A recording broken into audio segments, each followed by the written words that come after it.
নিলয়, আমি আর তোর ভাবি একটা আত্মীয়ের বাসা যাচ্ছি, তুই কি যাবি? না, আমি যেতে পারবো না। ঠিক আছে, তাহলে আমি আর আমার বৌমা তোর মামার বাসায় থেকে ঘুরে আসি। মামার বাসা মানে? আমরা তো মামার বাসায় যাচ্ছি। সেটা আগে বলবা না? 5 মিনিট অপেক্ষা করো, আমি রেডি হয়ে আসছি। তো তুই না বললে যাবি না? মুখ ফসকে বেরিয়ে গেছে। ঠিক আছে, তাড়াতাড়ি রেডি হয়ে আয়। কথা শেষ হতে না হতেই দিলাম এক দৌড়, রুমে এসে রেডি হতে লাগলাম। এখন আমার পরিচয় দিই, আমি আবির হাসান নিলয়। অনেকেই জানে, তারপরেও বললাম। দুই ভাইয়ের মধ্যে আমি ছোট, আর আব্বু বিজনেসের জন্য অনেক সময় দেশের বাইরেই থাকেন। রেডি হওয়া শেষ, তাই বাইরে এলাম। এত তাড়াতাড়ি হয়ে গেল? আমি কি তোমার মতো নাকি যে সারাদিন সাজুগুজু করতে হবে? আম্মু, আমি কিন্তু তোমার ছেলেকে এখন পিটাবো। আরে একটু দাঁড়া। এত রাগ দেখে লাভ নেই, এখন চলো। তো রহিম চাচাকে বলতে হবে না? কি হলো? সেটা বলবো, তুমি আগে চলো। কোনো কিন্তু না, দেরি হয়ে যাচ্ছে, চলো।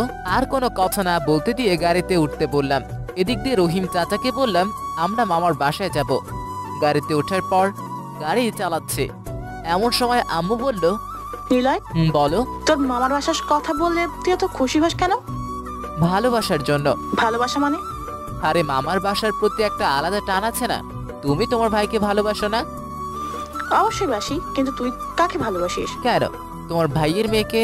জিহ্বায় কামড় দিলাম, শালা কথা বলতে বলতে একদম সত্যিটাই বলে দিলাম। বলে বাবু, তুই জানিস না কি বলছিস? আমি কি করে বলবো? তুই কাকে ভালোবাসিস? আমার ভাইয়ের মেয়েকে, তাই না?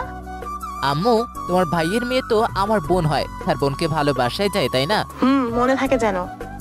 এখন আপনাদের বলি, আম্মুর ভাইয়ের মেয়ে মানে আমার মামাতো বোনের নাম জান্নাতুল মাওয়া, তবে ডাকলাম জান্নাত। অনার্স 3rd ইয়ারে, আর আমার 2 বছরের ছোট। ছোটবেলা থেকেই আমি ওকে ভালোবাসি। সবাই আমাদের মামাতো ভাই বোনের চোখে দেখলেও আমি ওকে সবসময় অন্য চোখে দেখেছি। মামাতো বোনের সাথে বিয়ে। ওই, তুই কি ঘুরতে যাবি? যাবো তো। তাহলে রেডি হোস নাই কেন? একটু অপেক্ষা করো বাবু। ওই হারামি, আমি তো কোন কালের বাবু লাগি রে? আরে রাখছিস কেন? আমি তো মজা করে বলছি, আর এতেই এত রাগ? তুই বললি কেন? আমার মুখ বলতেই পারি। আল্লাহ, কোন পাগলের পাল্লায় পড়লাম। পাগল না পাগলি, একদম ইনোসেন্ট ছেলের পাল্লায় পড়ছো। তোর সেনা আছে, তুই কত ইনোসেন্ট। তাহলে গুড। তুই রেডি হয়ে আয়, আমি বাইরে আছি। আচ্ছা। জান্নাত চলে যাওয়ার পর রেডি হতে লাগলাম। কত সময় লাগে?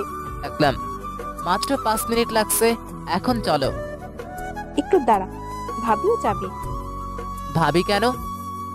কেন? আমি গেলে কি সমস্যা? তুমি গেলে তো হবে না।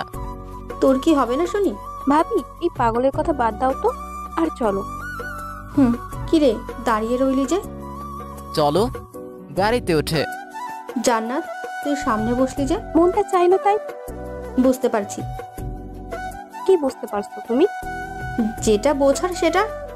ভাবি, তুমিও তোমার দেবরের মতো পাগলি হয়ে গেছো। তোমাদের খুব দ্রুত মেন্টাল হসপিটালে দিতে হবে। তুই থাকলেই আর কোথায় যেতে হবে না। আমি থাকতে যাব কেন? আমার সেবা করার জন্য। তোর সেবা আমি করব? হাস্যকর। তুই মরে গেল আমি তোর সেবা করব না। দেখা যাবে। তুই চুপ তোরা কি ঝগড়া থামাবি না? তুমি তোমার দেবরকে বলো চুপ থাকতে। থাক কুত্তি। ড্রাইভ করতে করতে একটা জনশূন্য স্থানে এসে পৌঁছালাম। এটা অবশ্য আগে থেকেই প্ল্যান ছিল। আরো একটা প্ল্যান ছিল, জান্নাতকে মনের ভিতরে থাকা কথাটা বলবো, কিন্তু সেটা আর হলো না। কিরে, নামবি না? নামছে। নিলয়, তোর ভাইয়া কল দিছে, তার সাথে আমি কথা বলছি, আর তোরা দুজন কথা বল। তুমি হাঁটো, আমরা তোমার পিছু আসছি। ঠিক আছে। ঘুম। কুত্তা, তুই কাজ করিস না কেন? কি কাজ করব? ভাইয়াকে অফিসে সাহায্য করবি। সময় এলে করব। তোর পড়াশোনার কি অবস্থা? চলছে কোনো রকম। তোর কোনো বয়ফ্রেন্ড আছে? আচ্ছা, তো তুই জানিস না? কি? কোন শালা? সরি, আছে তো, তুই জানিস না? মামুন। কোন মামুন? আমাদের ক্লাসে। ওই, ঘুম থেকে ওঠ। কেন, কি হয়েছে? তুই মামুনকে মারছিস কেন? আমি ওকে কিভাবে মারবো? সেটা তো তুই জানিস। আরে আমি তো তোদের বাসায়, তাহলে ওকে কিভাবে মারবো? কেন, তোর বখাটে বন্ধুরা তো ঠিক আছে, আর মামুন নিজেই বলেছে তুই ওকে মার খাওয়াইছিস, সেটাও নাকি আমার জন্য। তুইও আমি মারাইছি। কি করবি তুই? ও তোর সাথে প্রেম করবে কেন? তোর সাথে প্রেম করলে তোর তাতে কি? আমি তো কে শুনি?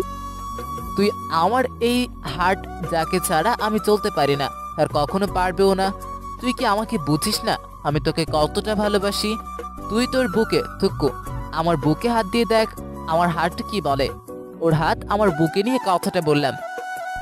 কিছু সময় চুপ থেকে আইসে ঢং করতে। যদি ভালোবাসতি তাহলে এতদিন ভালোবাসি কথাটা ঠিক বলতি। কিন্তু এখন তো বললাম। তো আমি কি করব? তোর কিছু করতে হবে, আমি চলে যাব তোর জীবন থেকে। তাহলে আমার কি হবে? তুই তো আমাকে ভালোই বাসিস না। কে বলছে? তোর স্বভাব আর আচরণ। সেটা শুধু তোকে পরীক্ষা করার জন্যই ছিল। মানে? মানে আমিও তোকে ভালোবাসি। কিন্তু মামুন। আরে ও শুধু আমার ভালো বন্ধু, আর কিছু না। সত্যি? তাহলে চল। সত্যি। বিয়ে করে নেই দুজন। বিয়ের কথা বলতেই জান্নাত লজ্জায় মাথা নিচু করে দিল। লজ্জা মাখা মুখখানা দেখতে অপরূপ লাগছে। জান্নাতের লজ্জা মাখা মুখ দেখতে যখন আমি ব্যস্ত, ঠিক সেই সময় উপর থেকে জল পড়লো। মনে হচ্ছে আমি টাইটানিক জাহাজ থেকে ডুবে যাচ্ছি। কিন্তু আমি তো জান্নাতের সাথে কথা বলছিলাম। লাফতে উঠতেই দেখলাম ভাবি বালতি নিয়ে দাঁড়িয়ে আছে। তার মানে এত সময় ধরে স্বপ্ন দেখছিলাম। তোর ভাঙলো তাহলে আপনার? এত ভাবি, তুমি একটু দেরিতে ঘুমটা ভাঙাতে পারলে না? মাত্র জান্নাত আর আমার ভালোবাসা গ্রহণ করেছে, আর তুমি সব নষ্ট করে দিলে। স্বপ্ন দেখতে হবে না, ঘড়ির দিকে দেখ কয়টা বাজে। পরে তো সারাদিন আমার মাথা খাবি। কেন তোকে ডেকে দিইনি? ঘড়ির দিকে তাকাতেই দেখি 9টা বাজে। আল্লাহ গো, আমার এত ঘুম কোথা থেকে আসে? কি রে, আমার কি জল দেওয়া ভুল হয়েছে? হ্যাঁ, মামাতো বোনের সাথে বিয়ে। আমাকে কি পাগল কুত্তায় কামড়াইছে যে তোর সাথে প্রেম করব? ওই শালি, এত ভাবনিস কেন? আমার জীবন আমি নিতেই পারি। তোর বাপের কি? আমার বাপের না, আমার মামার। দেখ, আমাকে কিন্তু রাগাবি না। রাগাবো না যদি একটা কাজ করিস। কি? আমাকে ফেসবুক থেকে আনব্লক কর। করব না। কি করবি তুই? বিরক্তি আর রাগাবো। দেখ নিলয়, তুই আমার ফুফাতো ভাই। কিন্তু আমি তোকে ভালোবাসি। শালি কেটে দিল। মনটা চাইতেছে ওর বাসায় গিয়ে জান্নাতের ফোনটা ভেঙে ফেলি। এখন আর ফোন দিব না, দিলেও লাভ হবে না, কারণ এতক্ষণে ব্লক লিস্টে ফেলে দিয়েছে। আর বসে না থেকে আমার রুমে গেলাম। ওহো, আপনাদের তো বলাই হয়নি, আবু বিদেশ থেকে এসেছে, তাই দেখা করি গিয়ে। কি করো তোমরা? তোদের কথাই বলছিলাম। ভাবি এখানে কেন? এনারা কি শুধু তোদের আব্বু আম্মু, আমার না? না, এটা শুধু আমার আর ভাইয়ার আব্বু আম্মু। তবে রে, দৌড়ে আব্বু আম্মুর কাছে গেলাম। অরিতা, চুপ থাকো তুই। Thank you. তা জান্নাতের কি খবর? আগের মতোই থাপ্পড় খাচ্ছে। লজ্জা লাগে না মেয়েদের হাতে থাপ্পড় খাস? মেয়েদের না, শুধু জান্নাতের। আইসে তোদের বিয়ে দিয়ে দেই। এখনই ওদের বিয়ে দেওয়া লাগবে না। কেন? আগে জান্নাতের মন জয় করতে দাও। কিন্তু কোনো কিন্তু না, আমার দৃঢ় বিশ্বাস আছে নিলয় পারবে। কিরে, পারবি না? পারতেই হবে। তারপর সবার সাথে আরো অনেক কিছু কথা বলে রাতের খাবার খেয়ে ঘুমিয়ে গেলাম। পরের দিন এই ওঠ তাড়াতাড়ি। উঠছি, তুমি যাও। আগে ওঠ, তারপর বলছি। উঠছি। গুড বয়, এখন ফ্রেশ হয়ে আয়। বাথরুমে গিয়ে ফ্রেশ হয়ে রেডি হয়ে নিচে গেলাম। Good morning. মর্নিং। পড়াশোনার কি অবস্থা? ভাঙা সিএনজির মতো।